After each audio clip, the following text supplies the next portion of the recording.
Hey friends, you've got Renee here at Mold Mending. Yes, my voice is different because I have a lovely cold. I have found that there are certain things that I am doing when I have a cold to help move it along. My girlfriend had told me about this Highlands for Kids cold and cough. It's a yellow package and it's spelled Hylands for kids. It's cold and cough. It helps with congestion, runny nose, sore throat, sneezing, cough, and postnasal drip. I bought the 4-ounce bottle of it, and I thought, I have been really skeptical of homeopathic things because nobody educated me on what it was. I thought it was like somebody just making medicine in there. Well, guess what? This homeopathic stuff is actually plants that have been dried and then turned into a tincture, which basically means the plant, I'll say weeds, plants and weeds, but they all have properties in them that are healing. They dry them and then they break them up and then they put it into a solution, like an alcohol solution, so that they can draw out all the healing properties, and then they turn around and turn it into different kinds of medicines. We'll call it that, but it's all natural. No added ingredients to it except for maybe what they have to add to a pellet.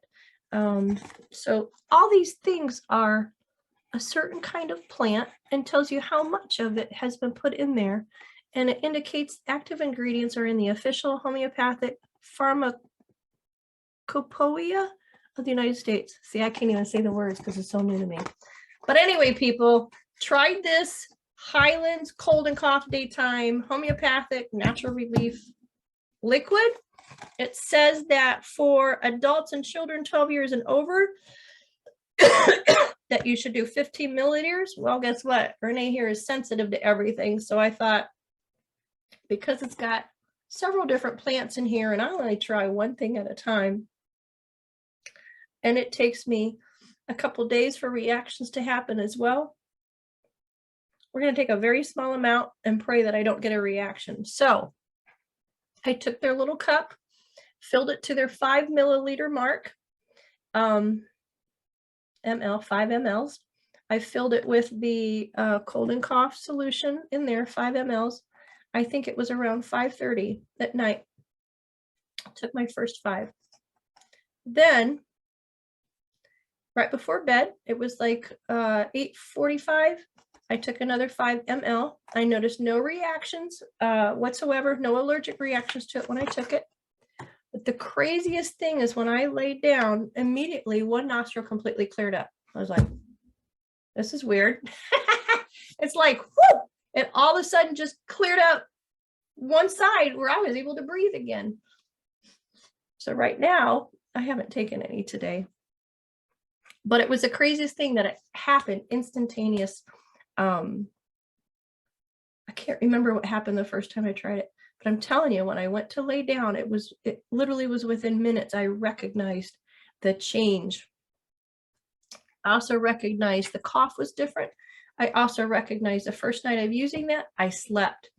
First night, the night before, I was having the hardest time. I went through a box of Kleenexes, just blowing my nose.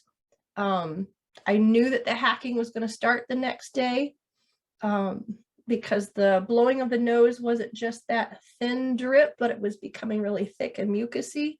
So you know what kind of cold I'm talking about. But by using that cold and cough daytime, man, that just kind of cleared up things a lot faster. That helped move it along. And my next day, when was my next day? That was yesterday. A much more easier day. I was able to start coughing then. The congestion that was deeper in the chest, that was all coming up. And like I said, the water then helped clear that up as well. What else? The other thing I did was I had to change some of my, well, not change, but I upped some of my food intake as well.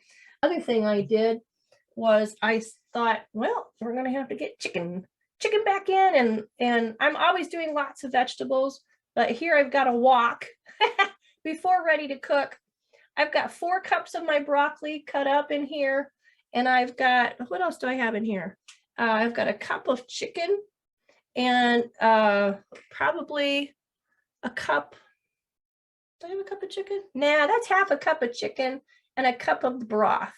So what I did when I noticed that this was a longer haul cold, I grabbed some chicken breasts, natural chicken breasts that didn't have any antibiotics in it. I threw 3 huge, 3 of the chicken breasts into my Instapot. And I added some water, just barely to cover the chicken.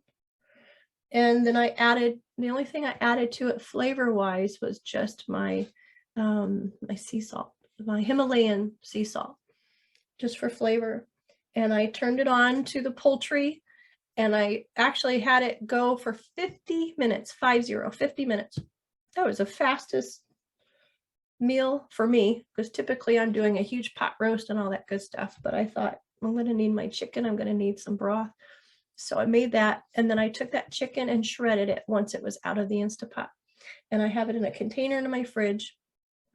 And now a couple times a day, this is one of the meals that I've been doing, is just the chicken broth with the shredded chicken and then some broccoli and then adding some salt to it. And man, it being boiled in the wok and it getting hot, you don't have to use a wok. You can use anything to simmer it and get it nice and hot, but it going down is just so refueling to the body and giving me energy as well. So the last thing that I've also upgraded was, I was finding that my Thieves Oil salve that I've been using, I ended up getting a reaction to it. And I think it's because of the cinnamon. I'm not supposed to be doing cinnamon. It's something that I'm allergic to. So I thought, well, I guess it's time to make a Thieves without cinnamon. So I looked up what other people do as their Thieves mixture, and I created my own, and I just left out the cinnamon. So what I did was took another container with tallow already in there, and what I did was I added essential oils. These are the essential oils that can be used on your body and that are organic. So, and put it in a 1/3 cup of tallow, mixed it up. I just kept mixing it and ended up making it a butter versus a lotion. And so that went behind my ears, on my throat, and all that good stuff. So I'm going very sparingly with this because it's also something new this week, and I don't want to mix the Highlands and this. And if there's a reaction, I don't know which one I'm reacting to. So one day I'm going for this, one day I'm going for this. So the Highlands, it's got my thumbs up. But those are some things. It's a long list. Those are the things that are getting me through this cold, besides boxes of Kleenexes and sleep. Yep. As well as asking friends for prayer. And I'm keeping it really low key this week, not forcing myself to do a lot of my big projects that I typically do, so that I just mentally can just be relaxed, and as well as emotionally not going for a goal other than making sure I get the water in me. So hopefully some of these ideas can help you. Here to encourage you while you're sick. Get well soon, and make sure you're resting, hydrating, getting those meals in you. I know we can forget even those things because we could be in bed until noon some days. But still, get the food in you, get the water in you, get those vegetables and nutrients in you, and give yourself permission to do the rest you need so you can be bouncing back. All right, you all take care of yourselves. Remember, we can be well even while ill. All right, bye.